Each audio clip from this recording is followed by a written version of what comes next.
Before starting, I just want to introduce the flow of my session. First of all, I will talk about my starting point. Why did I need such a study? What was my motto about writing this thesis? And then I will talk about the general process. What did I do in the thesis writing process? And I will talk mainly on the methodology part. What was my research design, or who were my participants? What were my data collection techniques? And then we will see the findings of my study. And then you will hear some suggestions for further research. And at the end of the presentation, please feel free to ask me a question about my thesis. So let's get started. What was my starting point? Why did I need such a study? When I was in primary and high school, I had some teachers who speak in Turkish every time in their English classes. So I just was confused that why do they do that? Why do they use Turkish in their classes? English classes, but they use Turkish, why? And years have passed. Then I started to teach English. And this time in my practicum, I also realized that I also use Turkish in my English classes. In some circumstances, of course, I try to use and speak in English as much as possible, but sometimes I have to use Turkish. Again, the question why? Why do I do that? Why do I use Turkish in my English classes? That was my starting point. Okay, then let's talk a little bit about the general process. Okay, I identified my research question. Then after identifying it, I have read almost every pieces, almost every article on the subject to gain a broad perspective, to gain strong background on the issue of use of language one, how to use it and why to use it. They were all formed my literature review part. And then I decided what kind of methodology I will follow throughout the process. And last, it was time to collect the data and analyze them. Now let's focus on the methodology part. What was my research design and why did I choose it? I used mixed type. Why? Because, it's complementary. Yes, quantitative studies are more systematic, while qualitative studies are more reflective ones. But in my study, I needed both systematic and reflective data. So I used mixed type. As Byrne and Anya claim, since all data collection techniques have shortcomings, combining them will help to alleviate or eliminate any of the drawbacks of such procedures. Okay, now it was time to decide my participants. Who were my participants? In the quantitative part, a total of 43 participants, 23 of them per-service and 10 of them in-service EFL teachers contributed the study. And in the qualitative part of the study, a total of 13 people participated in the study, 7 of them in-service EFL teachers and 6 of them per-service EFL teachers. You can see the table showing its percentage in the quantitative part. Okay, then what were data collection instruments that I used in my thesis?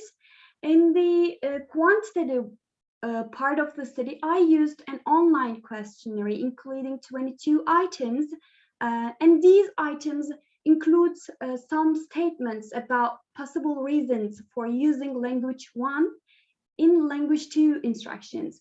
And in the qualitative part of the study, I used semi-structured interview with 4 specific questions to gain and collect reflective perspective of the participants. Let's see these 4 questions. First, what do you think of the use of Turkish in your foreign language class? Why or why not do you use Turkish in your classes? Explain. If you use Turkish, when do you use it? Under what circumstances? Are there any particular activities or moments in which you consider the use of Turkish necessary? And the last question, do you think there are any advantages or disadvantages when using Turkish for teaching or learning? Okay, well, I collected the data. Now it's time to analyze them. How did I analyze them? In the quantitative data analysis, I used the statistical package for the social sciences, SPSS, and I used the descriptive statistics to get their percentage and frequencies of the data. And in the qualitative data analysis, I followed some stages. For example, first of all, I collected the data from participants on an online platform, and I coded them as P1, P2, P3, and then I translated interviews that were not answered in English. That was a little bit difficult for me. And I read the data several times and took some notes about the repeated statements for interpretation. And last, I categorized the data into several themes to make it clear and understandable for me and the reader also. Well, let's talk about the findings. I divided the findings into 2 categories because of the fact that I studied in a mixed type, results of the quantitative study and results of the qualitative study. Let's start with the results of the quantitative study. I want to show them on the thesis. First of all, let me find. Okay, I won't mention its mean or standard deviation, but again, I divided into 2 categories, again, these findings. The main findings of the study in favor of language one use, we will see them. And the main findings of the study against language one use. Well, most of the teachers and teacher candidates agree that they use Learn as Language One to teach new vocabulary or to explain grammar or to give written corrective feedback on learners' compositions or to supervise and guide them when learners perform a task collaboratively. And the items, the statements against language one use, for example, I use Learn as Language One to provide clarification when learners do not understand language two, or in administrative issues like exam announcement, or to deal with discipline problems in class, or to give personal comments, or to make contrast between language one and language two. So now let's see the main findings relating the reasons of using Learner's Language One EFL context. As I said before, most of the teacher and most of the peer and in-service EFL teachers agree that they use language one in their English classes to give written corrective feedback, to give personal comments, to teach new vocabulary, to supervise and guide students, to explain instructions, to establish authority, to provide feedback, and to negotiate the syllabus. Let's see the results of the qualitative study. In this part, again, I divided into 2 categories as per-service EFL teachers and in-service EFL teachers. According to the findings, per-service EFL teachers use language one as a pedagogical device for given instruction, and they see language one as a time-saving factor. And according to findings, that was strange. Per-service EFL teachers tend to see the negative aspects of language one, and in-service EFL teachers this time they use language one. They use native language according to their students' level, students' grade, and they use language one to build rapport, and they see language one as a teaching aid for explaining instructions, grammar, and vocabulary. And on the contrary of pre-service EFL teachers, in-service EFL teachers tend to see the positive aspects of using language one. Let me show you some examples from my thesis.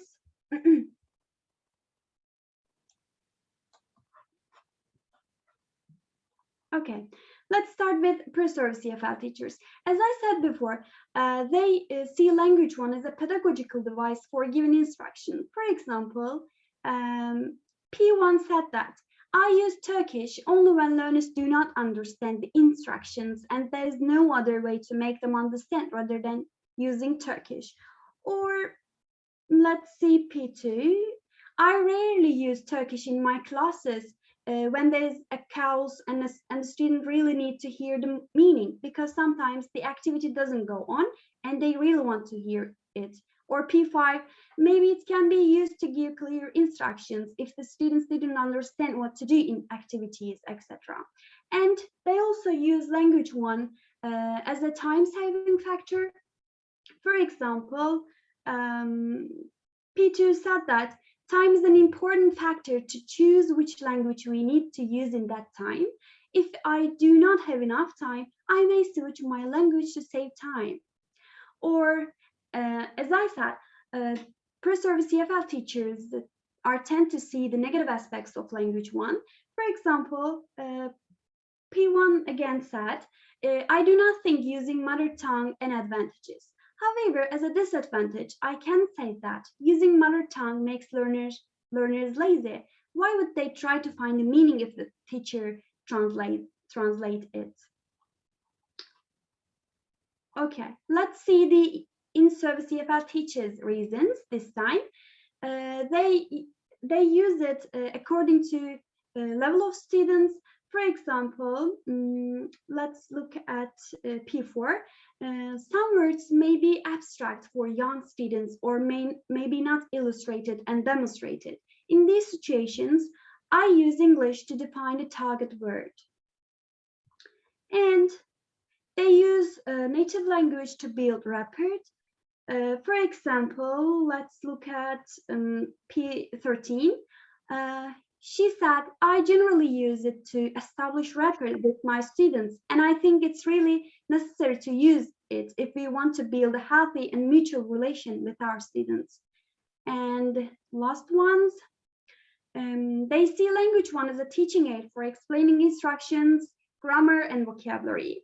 For example, let's look at P8. We mostly use Turkish to explain grammar rules, so I also use Turkish because our students do not understand the grammatical explanations. And as I said, they tend to see the positive aspects of using language one. For example, let's see P10. It makes students feel more comfortable and understand the topic clearly. It makes learning more clear and easy. Students feel more comfortable and express their ideas freely, and it saves time. Okay. Let's now hear some suggestions for further research. It can be done some comparable study between teachers and students' thoughts this time on the subject, or it can be focused on level of students as a factor of language one, because most of the teachers state that they use language one according to their students' level. And you can do some studies on two different groups, including the experimental and control groups. It might be conducted to observe the positive and negative impact of language one use on students. So that's all for me. Do you have any questions or doubts or comments? Thank you. A very successfully performed study, seriously. Thank you. Good job. Perfect. I don't know how to compliment. There are some small weaknesses in data display. So you could have changed how you displayed the tables, for example, or how you presented the means, because this is not how we should do, but no problem. Everything seems perfect. Thank you. Thank you too. And it's a heavy workload for a pre-service teacher, seriously. Yes. Because, you know, I already said I do not prefer pre-service teachers to conduct qualitative studies because it's a hard job for them. But you did it. Yes, it was Nice. really hard because it needed to be more sensitive, and I don't know, it was difficult to comment. That's fine. It's difficult, but you did it. Thank you. Thank you. So everything makes sense to me, but I don't know if your friends or teachers have any questions, so we can listen to them if they would like to say anything or make any questions. We would love to hear. I have a question, actually. Okay, come on, Gesha. Okay. Are you? Yes. Okay. As you know, all the researchers have some limitations. So when you think of your thesis writing process, what was the biggest limitation of yours? My biggest limitation was that I had to conduct interviews and questionnaires on an online platform because of the pandemic. It was difficult and boring for me. That was my biggest limitations, and I can say a lack of motivation. I suffered lack of motivation sometimes, so that was my another limitation. Thank you. But it seems fine though. Okay, and you talked about very important things actually. So the themes you come up with through qualitative data analysis and the things you've presented through the quantitative part, they make quite a lot of sense actually. But the thing catching my attention was the teachers, not the pre-service, but in-service ones. They said they used L1 to build rapport. And this is very interesting because we know that we can build rapport with our students through the warm-up sessions, which are to warm them up and which are through games most of the time. So why do the teachers prefer building rapport with their students through L1 rather than through L2 and through games? And this is interesting and they need to change it. Absolutely. So maybe, okay, we need to help them. I mean, teacher educators need to help in-service teachers to learn how to build rapport through games, Yes. not through L1. Yes. That's interesting. Would you like to say anything else? Because I'm checking my notes for the study. No, I won't. Your friends? My friends. And pre-service teachers, they thought, of course, this is what they've learned or they've experienced in their teaching practicum, and they said they used L1 to give instructions, and this is what we suffer from. So you should never, if it's not needed. So if you don't feel that you have to switch to Turkish, you shouldn't give instructions in Turkish. So why? What's the reason? Right. You're right. Because we know that our classroom instruction or anything and everything, it needs to be simple enough. So simple enough to be understood by the students. So we shouldn't complicate it. We need to know this first of all. And okay, and we should be able to give instructions effectively and adequately in English. I think the teachers also feel incompetent to give instructions in English.